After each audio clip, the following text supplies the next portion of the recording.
Born in the heart of Wisconsin, where tradition runs deep and good stories start around a tailgate. Join your host, Eric Tasker, and former Major League pitcher Paul Wagner as they dive into hunting, fishing, conservation, and the great outdoors, and share the stories that come with it.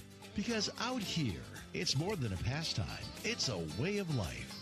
Everything outdoors, and the stories that make good memories. This is Tailgate Talk. Well, Paul Wagner, I'm so happy to be doing this show with you today. And we've got 4 episodes together now. And it's not just going to be us two knuckleheads for a change. So I'm really happy about that. We have a real person that actually has spent time and is willing to give us time. So we're very, very appreciative. Yeah. So before we get to that, we are here at the end of, I guess, we're in the middle of like a antlerless season. But all I'm thinking about is turkeys because I got rerouted and had to go past Holy Hill. And I think I saw 30 turkeys on the way here. They're all out there. Yeah, the birds are moving. Yeah. They're out here a lot. So before we get into our show today, there's not really any reason to delay. I just want to give a quick shout out to one of our sponsors that is coming on board with us, our friends at Charisma Customs. And you guys might be thinking, okay, Tailgate Talk, Charisma Customs, what is the connection there? But Charisma Customs is a client of mine that has done a lot of things for my truck, and I'm so thankful for it. But what I really thought about with them is the importance of taking care of UTVs, ATVs, boats, trucks, whatever it might be that you're taking into the outdoors. They can take care of that for you. And they are a certified dealer for aftermarket. So really anything that you need, stereos, alarms, ceramic and paint protection film, which I always think of that if you're driving through the woods and maybe there's like brush that's out, like hanging over and just a lot of that stuff, it helps you protect your investment. CharismaCustoms.com. They're right in Delafield. So if you're a local Milwaukee listener, check them out. They do a lot of really, really cool cars. I actually get nervous when I walk in there because there's like a lot of like high-end cars, but I get comfortable when there's an ATV, UTV, boat, something that's more in my wheelhouse. And there's so many things that they can do. So don't be afraid or tentative in asking what they can do because they're very, very creative and they'll do whatever you want to protect any of your investments. Yeah. Especially with how much everything costs now. If you're paying $100,000 for a nice big fancy new truck. Right. You might as well protect the coating and protect your investment. So now that we got the business part of the show out of the way, we are having a return guest on. And it's a really exciting day. So we're recording this on Monday, but we're actually going to release this tomorrow with all of the details about everything happening with their big product launch that they have coming, quote unquote, today. Our friend Chris Hamm, which you and your brother basically run everything HHA Sports. But why don't you just give us a little bit of background on everything that you do in your day-to-day with HHA for everybody that's not familiar with you, which being a Wisconsin brand, we always love to support those brands, whether it's Matthews or Vortex or, the Faraday guys have been good to us on this show as well. Give us a little background, kind of where you're at and what you do in your day-to-day right now with HHA Sports. Yeah, so I had a milestone of my own this year. I turned 50 back in May. So, and I always tell people when they want to hear the HHA story, this is the only job that I've ever had. So my dad, late father, started this 1984 when I was 9 years old. And I started putting archery stuff together along with playing with Legos. So that was kind of my path into the archery space was through assembly. And then when I got out of high school, went to a mid-state tech for a couple of years, got a business administration degree there, and so started doing a lot of traveling on the marketing and the sales side. And then after my dad passed in 2015, my brother and I are the primary owners of the business, along with my mom still. But my day-to-day is the 30,000 foot guy. So financial stuff, banking, insurance, HR, working with Jake Mansell, our sales manager, strategizing on product launch, and my brother does the product design, so working with him on that side. So really got my fingers in a lot of stuff, but have such a great team around me that my day to day isn't maybe as busy as it sounds, and it gives me an opportunity to go out and do some other good feel good stuff, which you guys have been a part of, and we'll talk about later in the show. So yeah. I love that you said, and my mom is still a part of it. When we came up there, it's got to be almost a year to the date of when we came up and we visited and we did the tour and everything up there. Mom is still in the office. She's still plugging away. She's still keeping everybody in line, and she's still there. Yeah, she's 83. I mean, she doesn't have a lot of day-to-day functions.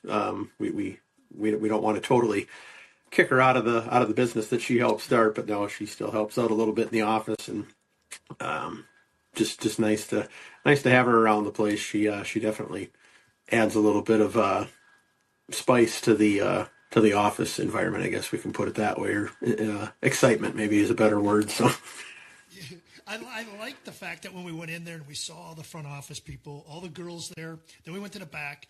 Your employees, you have employees that have been there since day one.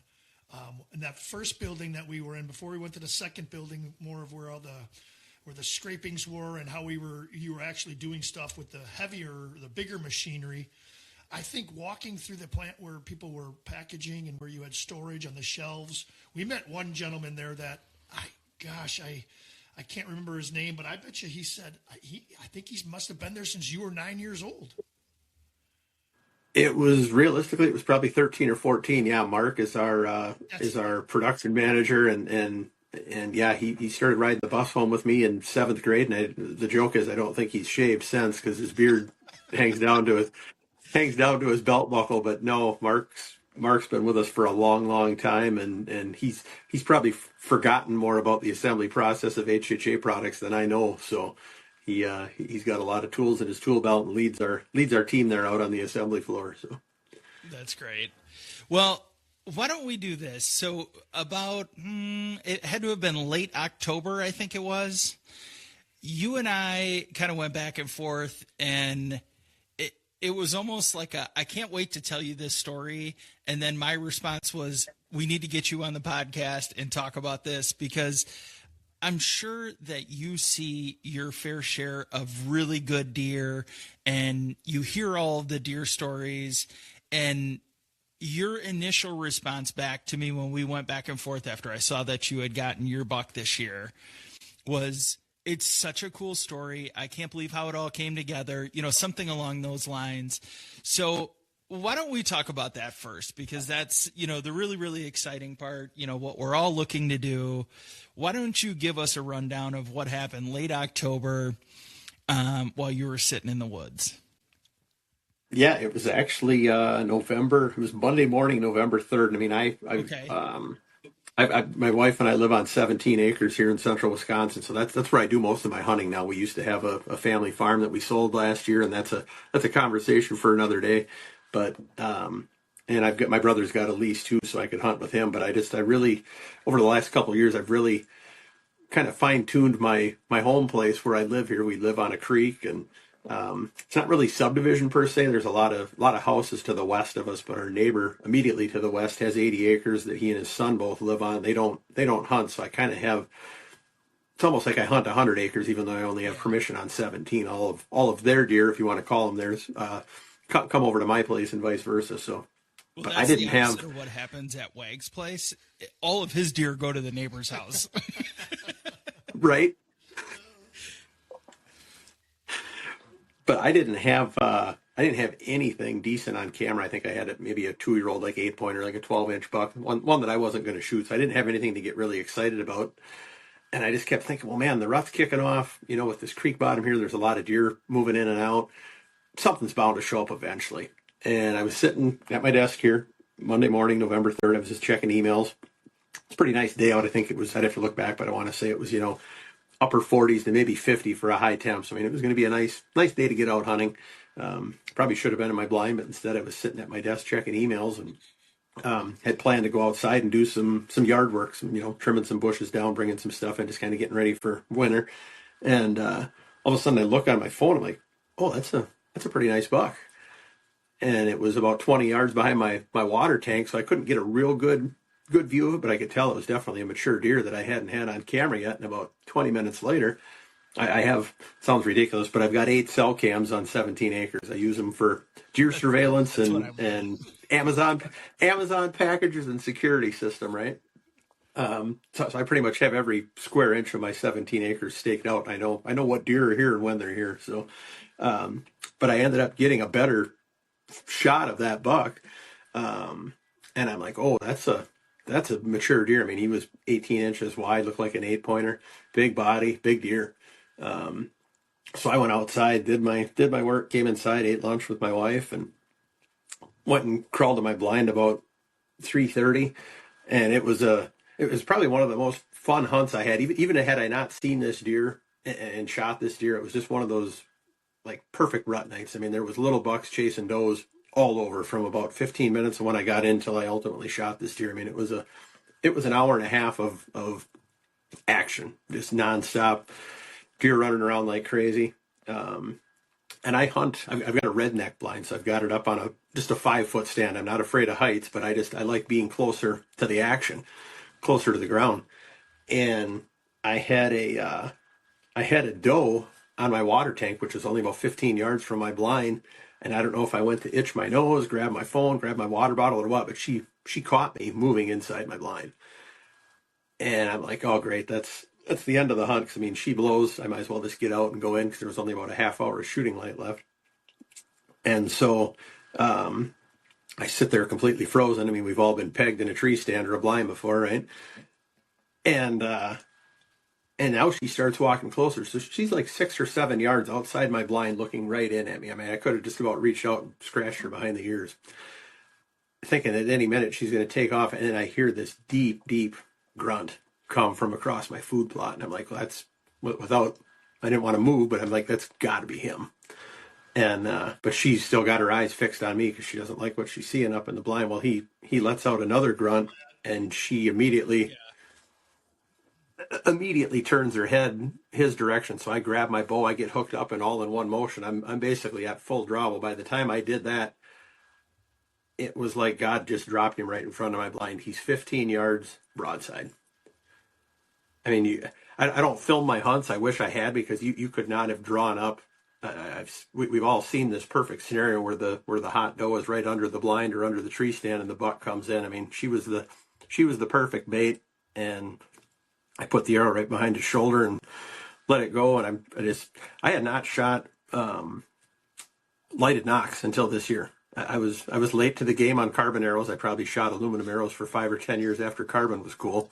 Yeah. And I finally just started shooting lighted nocks this year. And so, I mean, I could see that green knock right behind his shoulder. For whatever reason, the arrow didn't pass through. I don't know if it hit a rib on the offside, but I mean, the arrow was buried right behind his front shoulder. Had it gone through it, but it would have been a double long shot. And so I knew I put a good shot on him. He ran across my food plot, ran up the hill, took a sharp left, ran back towards the creek, and I lost sight of him. So he probably watched him run maybe 75 yards.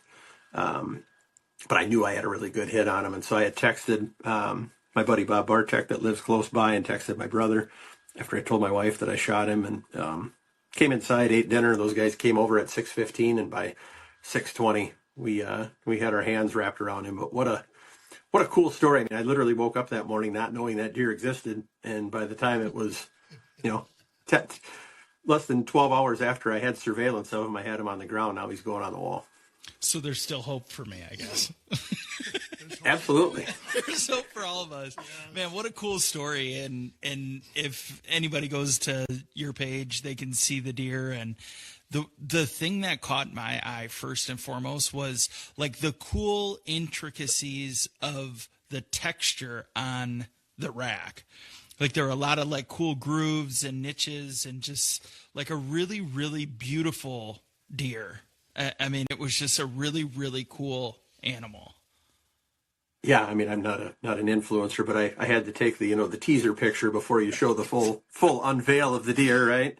How ridiculous is that this is what it's come to? But But no, so it was either you or somebody mentioned something like, man, it looks like a topographical map. And I didn't even realize that. 'Cause, I mean, I took that picture in the dark with my cell phone. And then once I got looking at it, I'm like, yeah, it is a pretty cool rack. And he had busted off one of his brow tines. So he would have been an 8, but he busted off his brow on the one side. And Jake and I and his buddy Caden are it's called the Bow Hunting League. It's a national online archery league on Facebook. I'm going to misquote this on these guys, but I'm going to say there's probably 20 or 25,000 people across the country that compete in this, and it's 3-person leagues.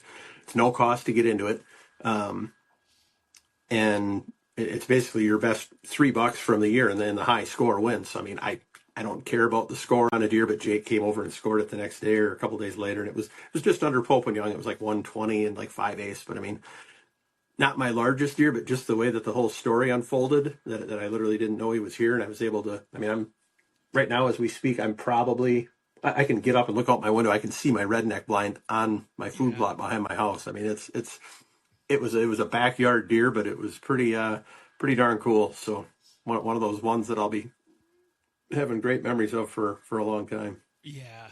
It's so funny that you say that about your redneck, because Wags has 2 of them at his place, and might have been June, July, August, kind of leading into the season.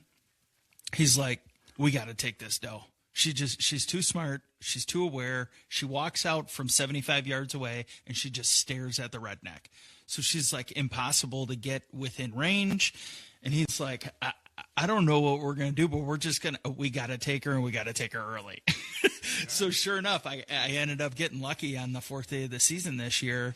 And she actually came out of the woods just maybe 8 feet away from the redneck. So she actually kind of creeped out right there. So she was walking away, which I think that's the only way that it could have worked out, that I would have been able to get a shot off at her, because she just was so in tune. So it's interesting to hear that. Maybe that gives Wags a little peace of mind that it's not just his place and all the movement and whatever he's doing up in there, but somebody else is going through the same thing with the rednecks. Yeah, they always have one spotter. It's like she's there, she's always looking. The other ones just eat and drink and they go about their business, but this one, she's just on point all the time. And even if you go to the North Redneck, there's like a boss doe over there too, and she needs to go as well. So it is, once you make a move or once they spot something, if they blow, they're all gone. But if you can kind of minimize your movements, and we have found out that the darker you can keep yourself with the curtains behind, the better you are for them to see you, catch movement, but then figure it's something else out. But if you continue to try to adjust yourself, or like you said, whether you grab your water bottle or something, if you stay still, they'll give you that split second and then they'll go back to normalcy. Yeah, I had one instance last fall. I think I had 9 or 10 does and fawns on my plot. I mean, my plot's only about 60 yards across. So, I mean, you got 20 eyeballs within 50 yards of you. I mean, you can't do anything. So, but it makes it fun. I mean, it's, not that I don't like hunting in a tree stand anymore. I spent a lot of time, 18, 20 feet up in a ladder stand over the years, but I like the comfort of a box blind, and I like the intimacy of getting so close to the ground to them. And I mean, that cool thing about my setup back here is that the topography of our land, my food plot basically is even with the blind, because I've got my blind down about 5 feet down the hill, so that I'm right across from the deer. So I mean, that deer was 15 yards. He was staring right in the blind when I released the arrow. It was pretty intense. That's awesome. Well, congrats on that. Yes. We haven't had many good buck stories lately. So I was excited to hear that you were happy to come on and you were happy to share that. Well, if you guys accept my invitation to ATA, you can partake in our one of our meals one night at the Center Shot House. I'll be having some of that. I just took my venison to the processor last week, so I got fresh sausage for Christmas. So you can live vicariously through me if you don't punch your tag this year. How's that sound? Okay. Thank you. Okay. Well, we always appreciate that, and I love to hear that.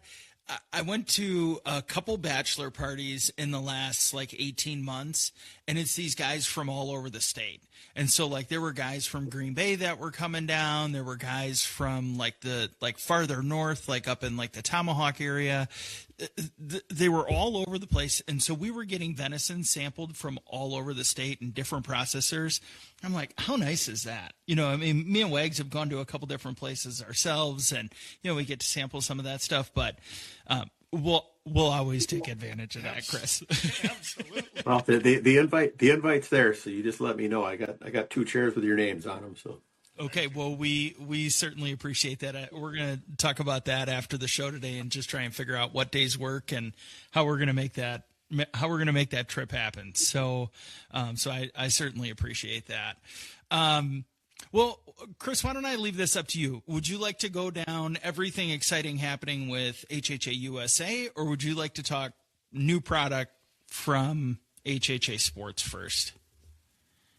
Well, we just told a deer story. I did not shoot this buck with our new site. But yeah, we've got a new site coming out, well, today.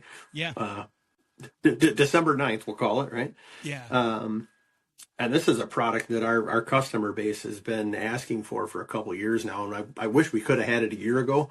But we just had some cleanup to do on the back end of the site, everything from the site housing back.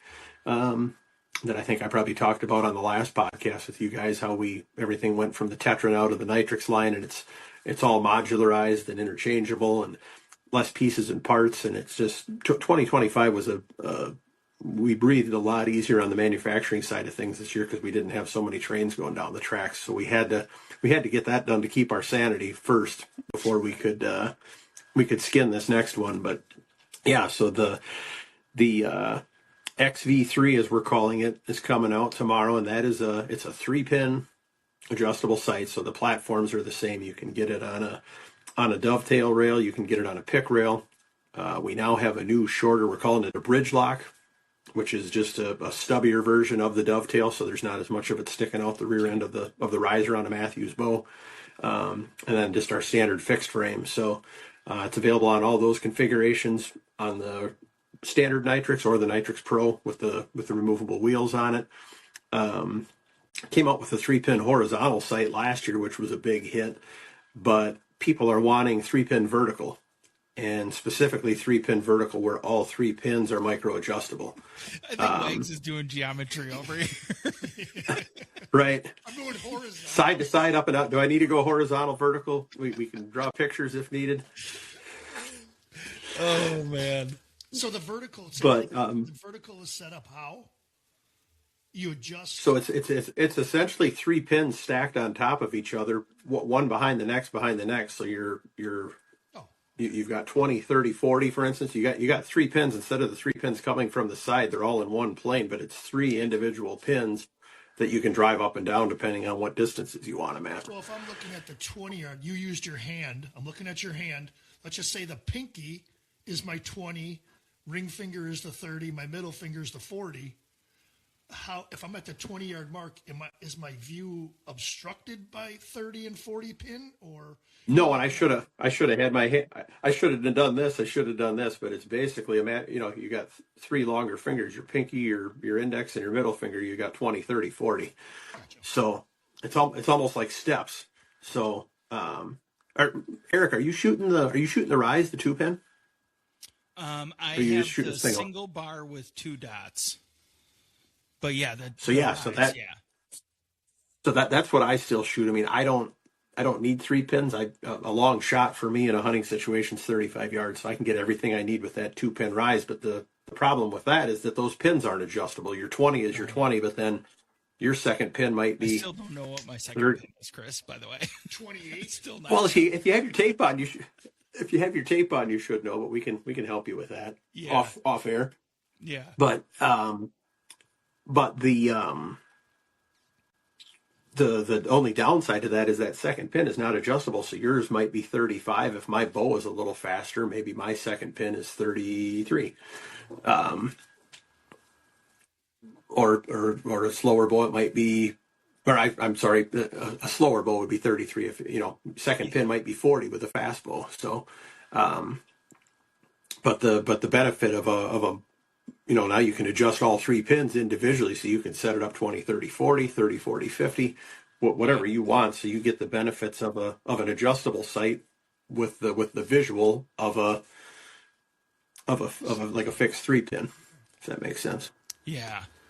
Yeah, that's I feel like we always think about this, and Wags and I talk about this a lot. Like, what are the advancements that can be made? And it's like, it's always just these little tweaks that once you finally see them, you're like, yeah, of course that makes sense. Why wouldn't you be able to adjust those? Or why wouldn't you have a stacked variation of it? And sometimes those little minor tweaks can make such a big difference in fine-tuning your setup and getting confident and feeling the best that you can when you're in the redneck or in the tree stand, or when you've got that big buck that you didn't even know about. That's what it is. It's the fine-tuning. Because I remember, Chris, when we walked through, you basically, I'm going to break down, let's just say there's three major components. I'm just going to make something up. All three are very, very similar from day one to day now. Let's just say from 2015 to 2025. I thought you had said the little things that you are doing now are things that you could have done. It just happens as people communicate and you talk about things that are necessary. You're not overhauling the whole product. You're just making minute adjustments, if that's correct. Yeah, it is. I mean, there's only so much you can do. And you look at a Matthews bow from 2000 versus one from 2025. Well, it still has a riser. It still has a grip. It's still got cams on it. It's got string. I mean, right. A bow has been a bow for the last 25 years, but there's obviously been a lot of innovation on it. Same thing with the phones that we're talking on. I mean, we could communicate 20 years ago, 25 years ago, but it's just different now. And it's no different on the sight side of things. And I mean, this technology is not new. Trophy Ridge actually patented this technology around the turn of the century. So this is 25-year-old technology. And their patent just ran out 3 years ago. That's why you're now starting to see this tech come back. Yep. I think you mentioned that too as well, because when you mentioned Trophy Ridge, we thought there was competitive. We didn't know, and I think you did explain that, because to up or increase or extend that patent was stupid buku bucks, if I'm right or wrong, or they just let it expire and everybody can have at it. I couldn't remember.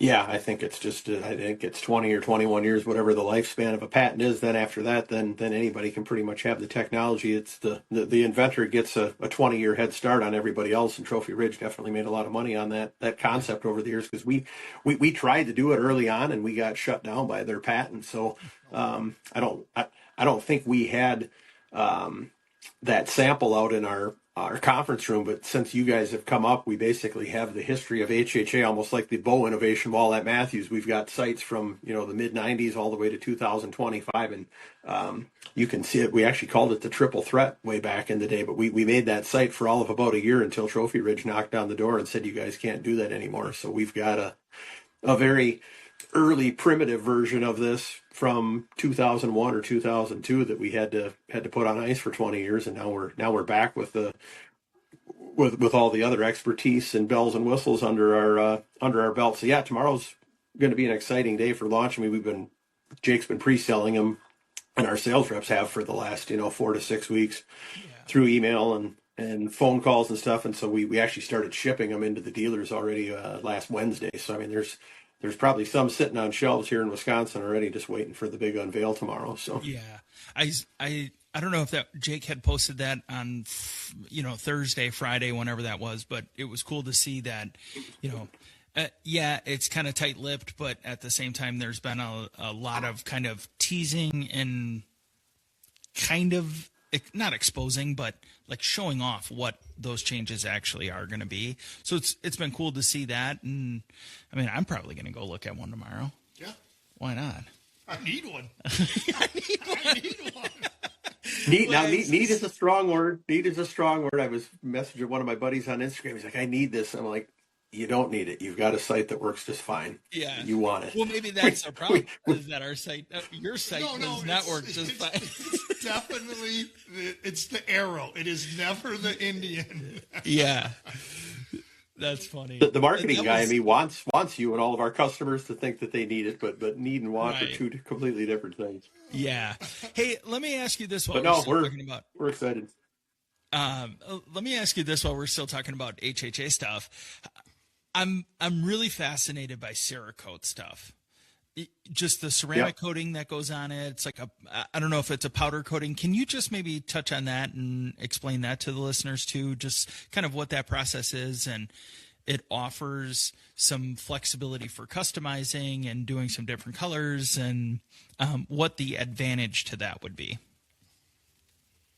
Yeah, it's just a little more specialized than anodizing. So, I mean, if you've bought an HHA site over the years and it's black, that's an anodized process. But anodizing is somewhat limited on the scope of colors that you can get. I mean, you can try to get close, but what Cerakote done is basically color matched anything that's out there. And obviously, over the last handful of years, as these bows have gone from different colors other than just black or a mossy oak bottomland camel, each bow kind of has 2 or 3 colors that they'll debut new each year, whether it's a brown or a gray or a desert sand type color. So that's where the Cerakote really, I think, is the strength of it, is that it allows people to color match their sight right to their bow if they want. I mean, this was being done on guns and knives and in other arenas long before archery, but it's just now becoming a thing in the archery space. So, and it's expensive. It's definitely a more costly process than anodizing. It's more labor intensive to do it.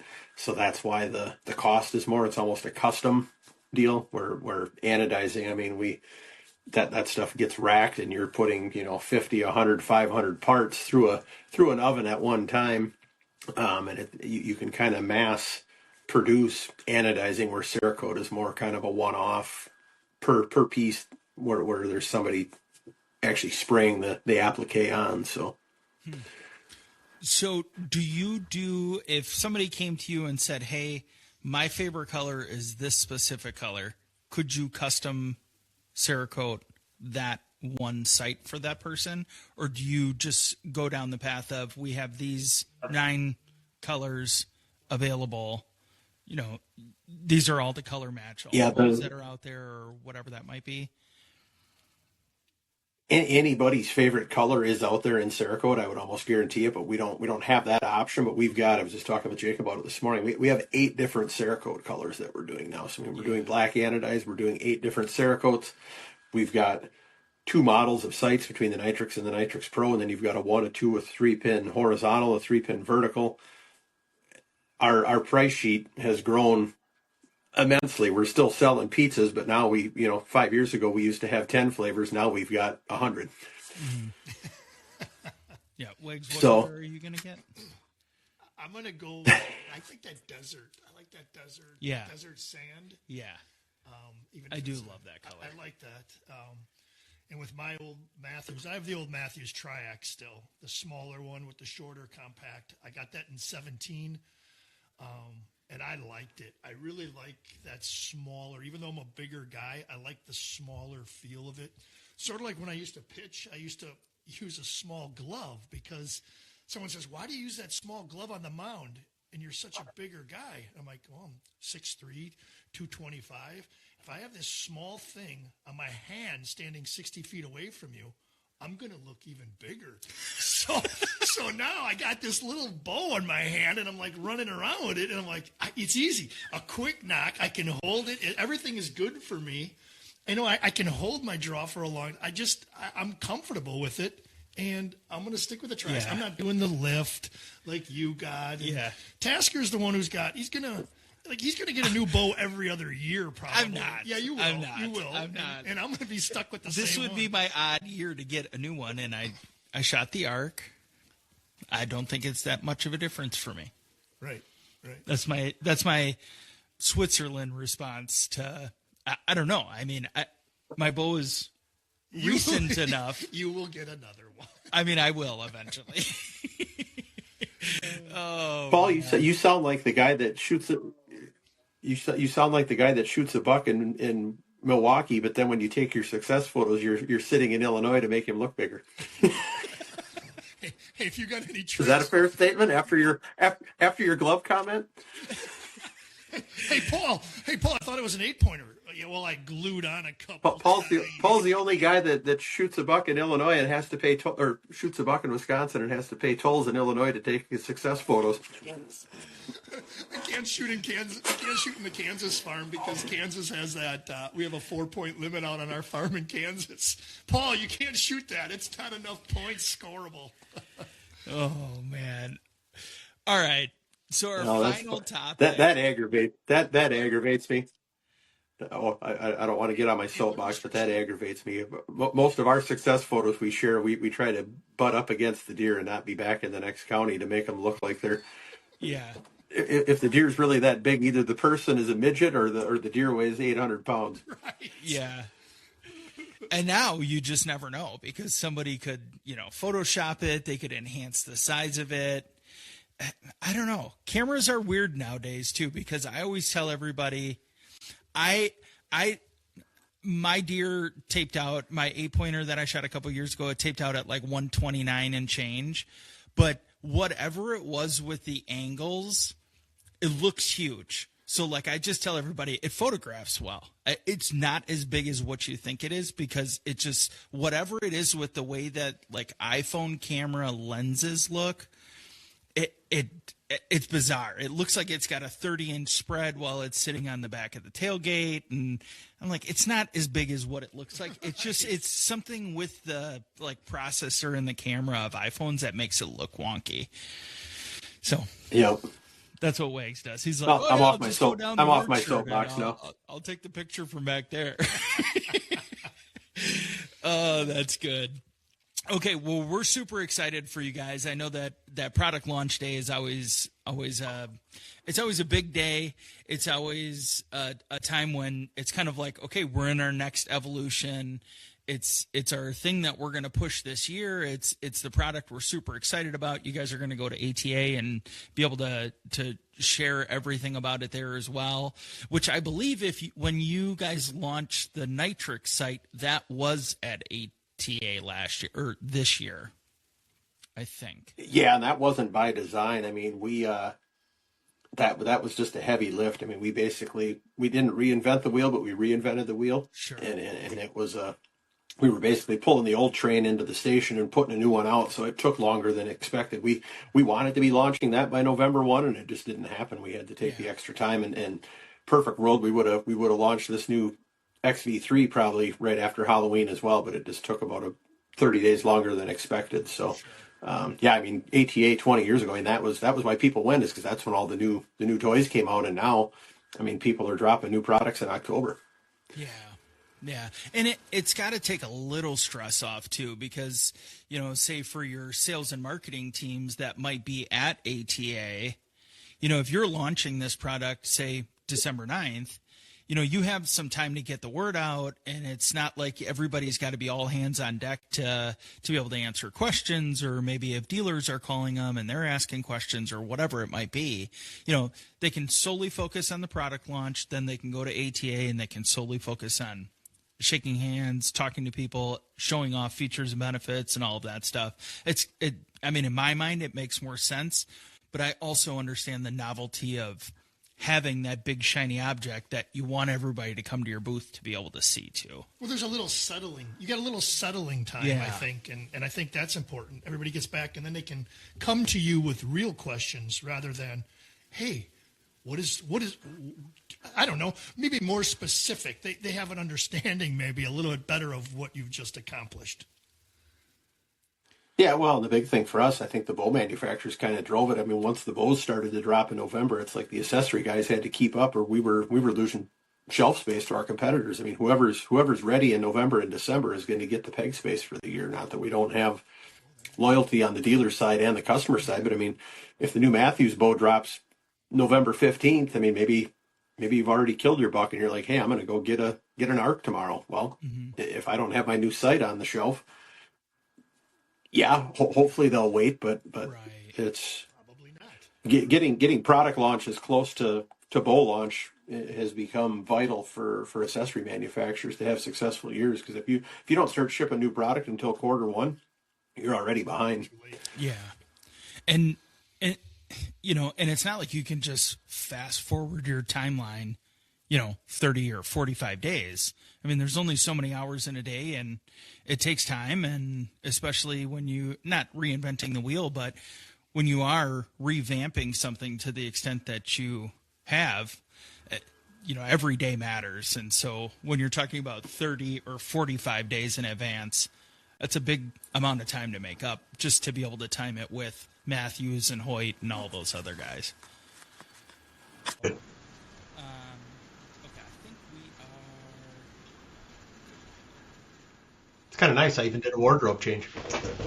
I know. And you did too. This is a podcast, man. We got wardrobe changes and everything.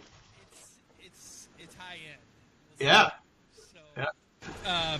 Well, there was a little bit of a break yesterday. We're not actually sure what happened. Maybe we were like in the most remote part of Mr. Paul Wagner's barn, and we lost reception, lost Wi-Fi. So we're reconnecting now with Chris Hamm from HHA, both HHA Sports and HHA USA. And I wanted to clarify that because the most important part and really kind of what has really brought us together was the entire HHA USA nonprofit side of what you do. And I wanted to at least give you a little bit of time just to kind of share, first and foremost, Paul Wagner and myself were able to make it to a couple of the events this year. So cool to be able to go and meet, I think the Thin Blue Line guys are people that I've followed, and Chad and a couple of those guys that I have just been friends with on Instagram, or that we've mutually connected because of our shared interest. Cool to kind of put faces with names and meet those guys. And it just helps bring a bond together. And that's like just a minor silver lining of everything that HHA USA is all about. So if you could, why don't you give us a little, what is HHA USA? And then tell us about how the year went. It was a different format this year, and kind of, and I guess tee anything up that you would like to or that you can share for the future, but let's just start with a little background and how the year went. Yeah, and I know I shared it the first time I was on with you guys. I won't bore your listeners with the whole story again. I'll try to give the Cliff Notes version as best I can. But so my whole love, passion for veterans, first responders. I mean, I've always had a great respect for our flag. Anybody that puts on a uniform and will, go across the world to defend our freedoms and for people here stateside, keeping our cities and our streets safe. And so just have a crazy love for anybody that puts on a uniform. And about 10 years ago, I was introduced to a gentleman. I went out to the Department of Defense Warrior Games back in 2016. And the DoD Warrior Games is adaptive sports for combat wounded veterans. So they have track and field, swimming, cycling, rifle shooting, wheelchair basketball, seated volleyball, and they have archery. And there was a gentleman by the name of Israel Del Toro that had been blown up, I believe, by an IED, face completely unrecognizable. The man had no fingers. And he was shooting a bow and arrow at 20 meters with a mouth tab. And I was just in awe of this man. I mean, at that point, I'd been shooting a bow for, 35 years, 40 years of my life. And I'm a decent shot, but I'm not an Olympic archer by any stretch. But, I mean, this man was putting arrow after arrow after arrow after arrow inside of an orange at 20 meters, shooting a bow with a mouth tab with no fingers. And I was just like blown away by this man. And I looked at the guys I was with. I said two things. Number one, I am never again going to complain that I'm having a bad day in my life. I've had a lot of bad days in the last 10 years, but I don't complain a lot about it because I know that somebody's got it worse than I do. And number two, I have to do something about this. And so that was really where, in that moment, God opened my eyes to what PTSD looks like and how a bow and arrow can positively impact somebody's life that has it. And so ever since that day, I mean, everything that has come to fruition with HHA USA, we're a 501c3 nonprofit. We do archery events here in Wisconsin, and it's for combat wounded, or it's for veterans, military, active military, first responders, and law enforcement, and it's to get them either into archery for the first time or to bring them together with a group of like-minded people. Is really our whole premise, and that seed was planted even further back. I think you guys and a lot of your listeners will be familiar with the Honor Flight Network that sends veterans to D.C. to see the memorials created in their honor. So I started as a ground volunteer for them 2 or 3 years prior to my West Point experience with the Warrior Games, and so it's just all about honoring our servicemen and women and giving them community, because so many folks get out of the service and maybe that's what they did all their life. I mean, there's guys and gals that are getting out of the military in their late 30s, early 40s. They're retired, and it's like, now what? Now what do I do? And they don't have purpose anymore. They can't find purpose because they've tied their identity to their time in the military. And once that uniform comes off, it's like they don't think that they have anything, which is not true. But and who am I to speak into somebody like that and tell them, well, you do have purpose, but we're helping them find that through archery. And so then they're getting camaraderie, they're getting that community, and more importantly, they're able to unpack some of their stuff in a safe place. Some of the traumas that they've gone through, because they realize, well, hey, I'm not alone. This guy went through the exact same thing that I did. And that's powerful. So I mean, that's really the premise behind our organization. We do events on the weekends that are open to the public, and then the events that you guys got invited to were private events that we do. One with V3X, one with Matthews, one here at HHA, and then we partnered with the Packers, so they let us bring some servicemen and women into Lambeau Field. So we had 350 men and women come from all over the country last year. Active military, veterans, firefighters, EMTs, nurses, law enforcement officers. And this family just continues to grow every year. And you got to see firsthand what it was like to be a fly on the wall at one of those events. Yeah, and how cool, we're sitting here between Thanksgiving and Christmas right now.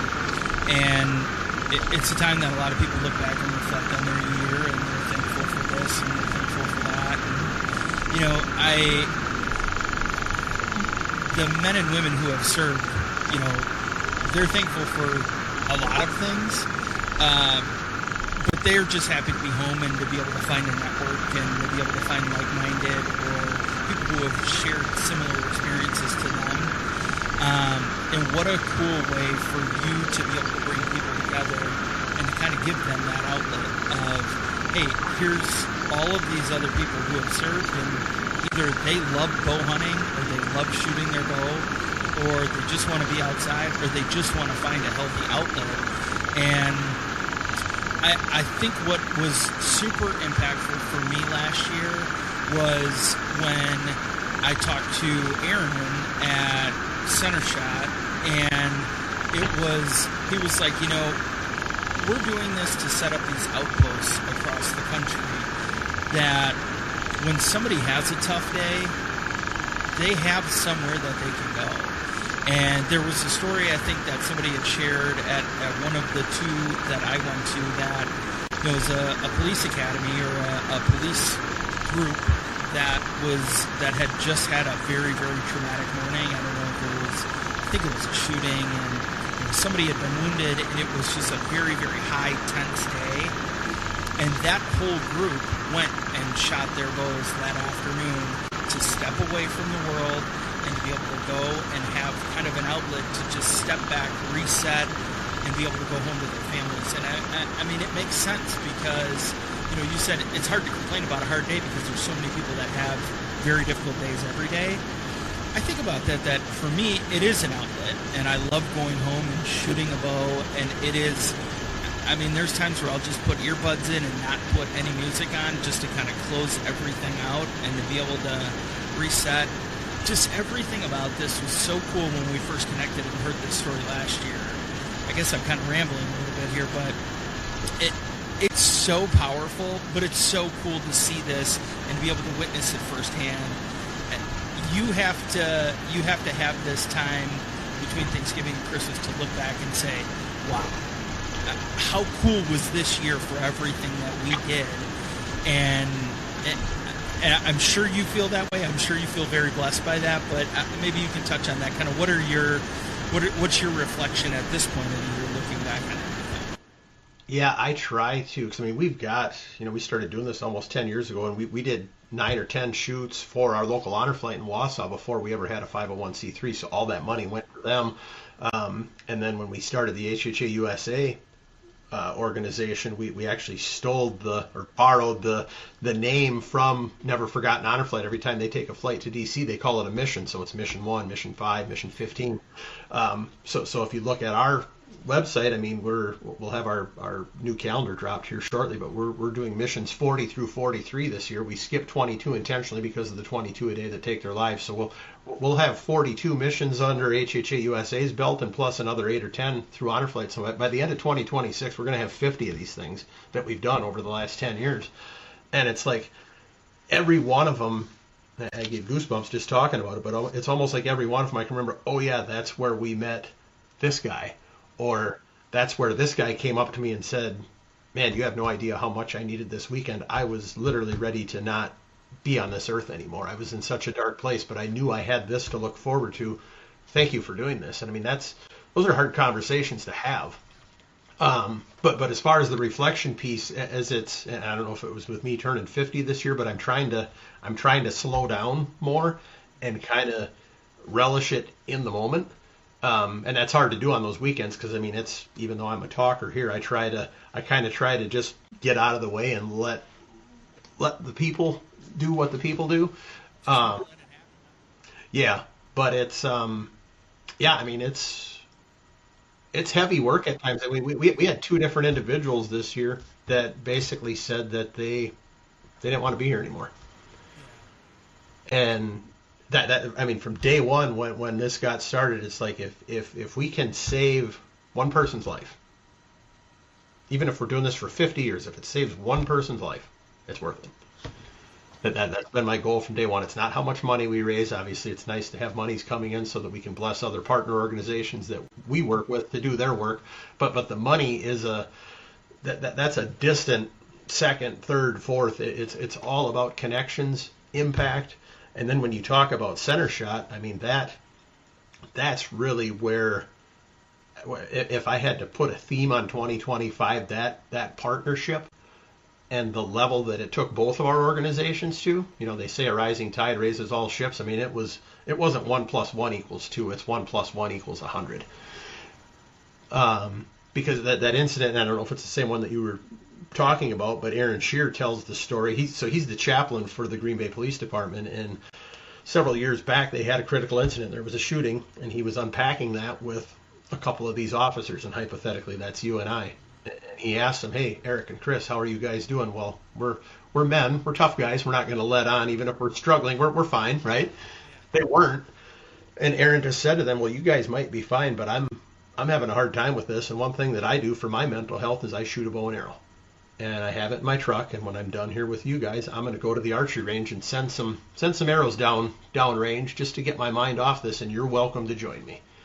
And that happened, and one by one, veteran, active military guy, police officer, firefighter, EMT. But before they knew it, they had 15 or 20 servicemen and women coming to this archery shop in Green Bay, and that was the birth of Center Shot Blue. Because up until that point, if you go on the Center Shot website, Center Shot, great ministry, global ministry, has introduced millions of kids to archery and to the gospel. But for 20 years, they were a kids ministry. But that started Center Shot Blue, and it was funny because I didn't know Aaron at that time. We had been introduced maybe once or twice. But one of our mutual friends saw what both of us were doing. We lived 2 hours apart, and they're like, "You guys need to get together." And here we are. And so now, I mean, people might get tired of seeing the Center Shot Blue stuff on our social media, but HHA USA can't be everywhere. We get that request all the time when the schedule launches. It's like, "Oh, when are you coming out to Pennsylvania? When are you coming to New York?" Bottom line is I still have a business to run. My nonprofit is my side thing. As much as I would like to do it full time, if I don't do my for-profit job to its fullest, I don't have a ministry, right? So I can't be everywhere, but Center Shot already is everywhere, and now it's like, okay, let's start planting these Center Shot Blue outposts across the country. So we are super excited. We 4 weeks from today, we'll be heading to Indianapolis for the ATA show. We have a joint partnership with them to really, I like to say, light a match under what we're doing collectively as a team, HHA USA and Center Shop Blue. And so now this message that I'm sharing with your listeners is going to get broadcast throughout the entire archery organization. And so that excites me. I can't wait to hop back on here, Lord willing, this time next year and go, oh, remember when we were talking before Christmas last year and you were talking about the ATA memberships? How many outposts did you plant as a result of that? I mean, it's just, because that's the thing. People come to our events, they love it, and it's, I hear it all the time. Thank you so much for inviting me. You have know how much I needed this, and that's humbling. But it's like, okay, Eric, what are you going to do to be okay when you go home for the next 365 days till you come back and see us again? And up until the Center Shop Blue partnership, I didn't have that answer. Now I do. Now I have a tangible product that I can hand somebody and say, hey, do you have 3 or 4 volunteers in your area that would be willing to host one of these at an archery range or an archery shop? You can do this anytime you want. I mean, my good friend Bob Bartek was 33 years in the fire service. And towards the end of his career, he knew that he had PTS, but he was just too busy taking care of everybody under his care to take care of himself. And so he and I are starting a Center Shop Blue outpost in Stevens Point in January. So I'm not just sitting here talking the talk. I'm walking the walk. I'm actually going to start one of these chapters myself, even though I'm not a service member. I'm going to be down at the archery club from 7:30 to 10:30 for 8 Thursdays in a row in cold Wisconsin winter, shooting bows and arrows with our vets and our first responders. That is, I don't think that my eyes were completely open to everything and the impact that you, in this HHA USA Center Shop partnership, actually had until we talked last year. And it was kind of like maybe my eyes were half open after us having that conversation, learning about it, chatting through it all. And then it really made sense when I actually was there and got to meet a bunch of people, and we did the tours at a couple different places and just kind of got to hear, like, people are traveling from all over the place to come to this. I mean, there were guys that were driving up from Missouri and Kansas, and they just wanted to be a part of it because of how much the cause meant to them. So if for nothing else, before the end of this, I'm going to just take a moment right now and just say thank you, congratulations. You've got a lot going on with this, but also just really at the end of the day, something that you can hang your hat on to say, I know that I'm making a difference, and I know that I'm helping people that need it. And like you said, even if it is just that one person, you've done kind of what you set out to do, but there's a long way to go. So. No, I appreciate that. I mean, all glory to God. That's something that he put on my heart. And I mean, I text a lot. I had a great 20-minute conversation with one of our veterans today from Michigan. Him and I talk at least once a month.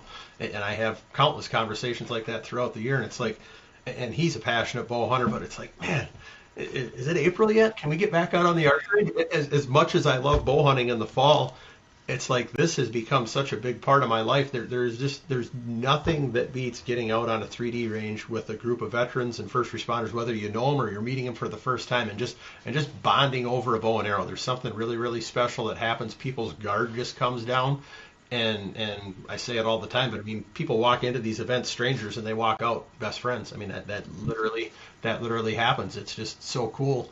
And I don't say this to brag, but I don't think there's a lot of other organizations around the country that are doing this. There's a lot of great archery shoots out there, but as far as building it around faith, building it around, just loving on these folks, and Aaron's big thing, and this is something I learned from him, and I mean, I think it was always in my heart, but to hear him articulate it in his words, it's like, we're just here to give this away. None of this is ours. None of this is ours. It's not about Aaron. It's not about Chris. It's not about HHA USA. It's not about Center Shop Blue. We're just here to serve people, to love on them, and to give the blessings that we have away. Well, I know I said it already, but how cool for you to be able to look back on 10 years now, going into next year, and just think, look at where we're at compared to where we were. Talking about where we're going, what can you tell us if there's any teasers or anything that you might want to share with us for next year? I know you said that the calendar is coming soon, and there's some exciting things happening at ATA. Is there anything that you want to direct people towards, or if there's anything you want to tease now in preparation for all those things that are upcoming for what people can expect for next year? Yeah, I mean, we're probably 2 weeks. It's either going to be right before or right after Christmas, but by the 1st of January, we'll have our schedule out. Website will be updated. But it's going to look very similar to last year's schedule. I mean, we're not adding, we are adding one more standalone archery event, a one-day archery event for another one of our ministry partners that will be announcing later in the winter after the main schedule gets put out there. But I mean, we're basically going to be running back the same 4 events that we did last year, just with a little different twist on it. And I can say this now. I'd like to hop back on maybe later in the spring as we get closer to shoot season. But I mean, we are actively looking for veterans, active military, first responders, law enforcement that want to come to Wisconsin or that live in Wisconsin that want to come to these events and experience them, whether you're a lifelong archer or you think that you want to learn how to shoot a bow. We don't care what your skill level is. If you have an interest in archery, we would love to have you there for these private events. And like I said, we do a private event at V3X, one at Matthews, one here at HHA, and then the Packers let us bring 50 servicemen and women into Lambeau. So we're going to have 350 folks coming to Wisconsin again for our events next year, and would love you guys in the show to be a part of helping us maybe recruit a few of those. Yeah, and we have some time to kind of talk through that and to kind of figure out how we can do that, and what connections can we make between now and then. But I think it's something that certainly resonates, and just to be able to do that. And you had made a good point of it doesn't matter if you're a very veteran shooter, you're just picking up a bow. Honestly, I think kind of part of the whole point of this is people who have never been exposed to it before, and it gives them an outlet to be able to do this. But the 2 shoots that I was at, I got grouped up with 2 younger kids and their grandpa that was a part of my foursome that we did our scramble. And the kids were at one level, the grandpa was at one level, and I was at a level, and we all just kind of made it work. It's people coming from all over the place. And I've done enough of these now that I'm not nervous about it, because I think that can sometimes be a limitation for some people. But I mean, talk about an event that just has open arms for anybody, any skill level, any background, whatever it might be. It's so little about how good you can shoot, and it's so much more about everything else that happens. Yeah, the archery's a small part of it. I mean, we had a retired Navy SEAL that came to one of our events this year, and he brought his 10-year-old son along. Because I mean, it's not just for the veterans and the first responders. If you've got a best friend that is a civilian, you want to bring him to the shoot, that's great. If you want to bring your spouse, if you want to bring your son, he brought his son. His son had never shot a bow before, and Dan Simons went into the center shot trailer, got him a Genesis bow, went out on the range with him. I don't think that little guy's feet were touching the ground when he came off the course, and his dad ended up bidding on a mission bow, an HHA sight, an arrow, basically outfitted him a whole kit, and now Dad's got his 10-year-old son shooting his bow with him. I mean, there was a lot of highlights to this year, but that was definitely in my top 10, if not my top 5, just to see the smile on Dad's face. Now he's got an archery buddy for life, hopefully. I mean, that's a huge win. Well, Chris, I know it only feels like we've been talking for 20 minutes, but, couple this with the 40 minutes yesterday. Yep. I want to be respectful of your time, too, but is there anything else you want to share with us as we kind of wrap up? Websites, how can people, reach out to HHA and HHA USA, as this is kind of a combo effort here, or any kind of parting words or anything before we kind of wrap up? Yeah, I mean, to go back to the new site launch, I mean, today's the 9th. It's been, my phone, I don't hear from our dealers near as much as I used to now that I've got a sales manager and a whole team, but my phone's been blowing up between emails and text messages and phone calls and Instagram message, Facebook messages. So it's been from what I can tell, it's been a successful launch. I haven't talked to Jake for 6 hours since the website went live, but yeah, anybody that wants to check out the new product or any of our stuff, HHAsports.com. And for our vets and our first responders, we do have a 25% discount as well. So that can be had either directly through our website or through our dealers, participating dealers. So that's something that, I don't know if people know this, but when they send that email off to our website, military discount, first responder discount, that actually comes right to my desk. I'm the only one that fields those. So I want to still have that interaction. So, and then, yeah, on the nonprofit side, HHAUSA.org, you can go there and learn more about what we're doing. Head over to Center Shop Blue and check that out if you think you might want to start an outpost in your community. And yeah, would love to have a bunch of folks coming to Wisconsin. We love family reunions, but we're all about adding new people to the family too. So we're excited to see some new faces in 2026. Yeah. Well, and you guys can, of course, go follow both of those pages. I have kind of followed a lot of all of the posts between both the product launches, but then also the HHA USA schedules, and try and get those out on my socials as well. But we'll have some more conversations about this as we get kind of like leading into the season, maybe like that March time frame, as we're leading into that April 1st event. But Chris, as always, I just want to say thanks again. I mean, boy, how cool that from going to a trade show at the Wisconsin Dells and sending you an email, I don't know, a year and a half, 2 years ago, to us now kind of having this great friendship and, you know, kind of partnership that we've established here over the last, you know, really like year and a half, that you just never know when you reach out to the right person and you guys kind of just connect. So I just always want to say thank you for everything you've done for us, and the invites that you've extended to myself and Wags, and, you know, we're looking forward to next year starting off in January. But again, I always appreciate you coming on.